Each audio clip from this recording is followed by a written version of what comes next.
조갑제 TV 시청자 여러분 안녕하십니까. 2024년 9월 13일 금요일입니다. 13일의 금요일입니다. 오늘 오전에 발표된 한국갤럽 주간 여론조사에서 윤석열 대통령 국정평가는 거의 정권 붕괴 수준으로 떨어졌습니다.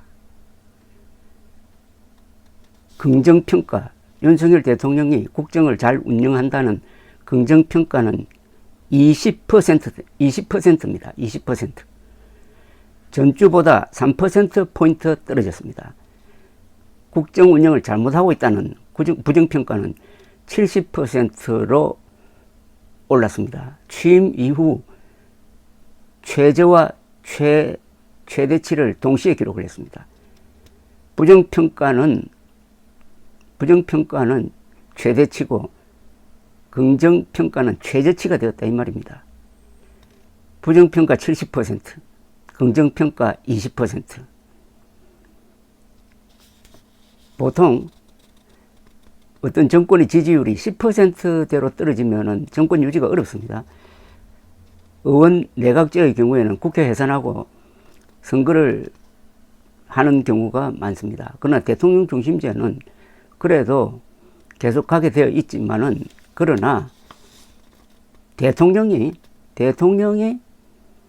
고집을 꺾지 않으면은 여러 가지 방법으로 중도 하차하는 경우가 있습니다.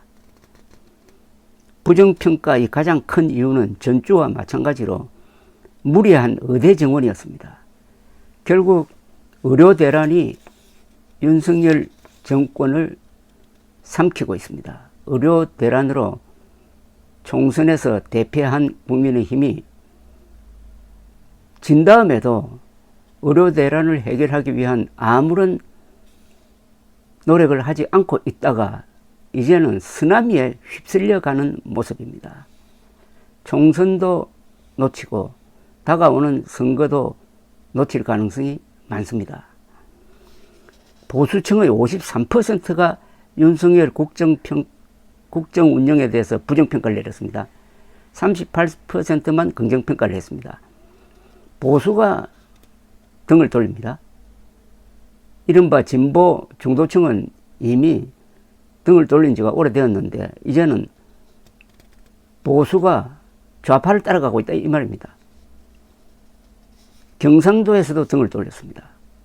대구 경북에서는 긍정평가가 35%, 부정평가가 57%, 부산, 울산, 경남에서는 긍정 22, 부정 68%나 됩니다. 완전히 등을 돌렸습니다. 마지막 보루이던 70대 이상에서도 긍정 37%, 부정 48%입니다. 전 연령층, 전 지역에서 부정평가가 훨씬 높습니다. 2016년 박근혜 대통령 탄핵 직전 수준에 근접하고 있습니다. 국민의힘 지지율은 28, 민주당은 33%. 갤럽 조사는 1000명 내외를 상대로 하는데 오차 범위는 플러스 마이너스 3.1%포인트입니다.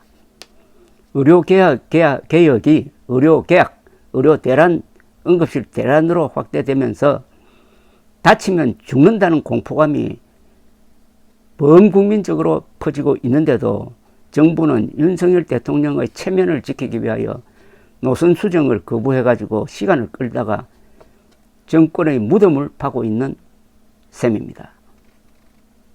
여기에 어제 감사원이 공개한 청와대 대통령실 용산 이전 공사 관련 부패 사례는 기름을 부을 겁니다. 그 부패 사례를 읽어보면은 김건희 여사와 관련된 뭐가 계속 나옵니다. 이게 언론이 집중 보도로 드러난다든지 확인이 될 때는 이거는 아마 결정적 국면을 맞게 될 것입니다. 이게 시작입니다. 법적 권한이 없는 대통령 당선자 신분으로 무모하게 밀어붙인 청와대 포기 용산 이전, 대통령실의 용산 이전은 의대 정원 밀어붙이기의 예고편이었습니다. 그때도 여론은 반대였습니다. 그러나 윤석열의 고집과 보수 언론, 보수층의 응원을 믿고 밀어붙였는데 이제부터 거기에 따른 후유증이 하나하나 드러날 것입니다. 지금은 시작입니다. 윤석열 대통령은 용산으로 옮긴 다음에도 청와대를 계속 쓰고 있습니다. 청와대 영빈관 그리고 상춘제를 계속 쓰고 있습니다. 그러면서 용산 대통령실에 대해서는 이름도 지어주지 않고 있습니다. 이게 무슨 꼴입니까? 국가 지휘부를 이렇게 엉망진창으로 만들어버리니까 국정 운영이 제대로 됩니까? 두서없이. 용산 대통령 집무실은 그 구청장이 근무하면은 딱 맞는 그런 볼품없는 건물입니다.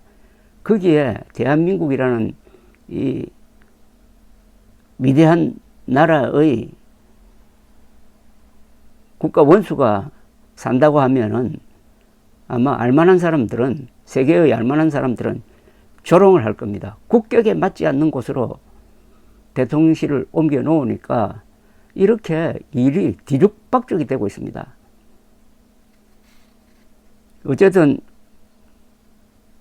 청와대 이전과 이번 의대 정원 대소동은 그 진행 과정이 비슷합니다. 윤석열 한 사람의 고집을 주변 참모들이 꺾지 못했고 국민의힘도 꺾지 못했고 보수 언론은 오히려 박수를 쳤고 하다가 윤석열 그리고 국민의힘 보수층이 몸을 서로 묶고 절벽을 향해서 뚜벅뚜벅 걸어가는 정도가 아니라 이제는 뛰어가고 있습니다.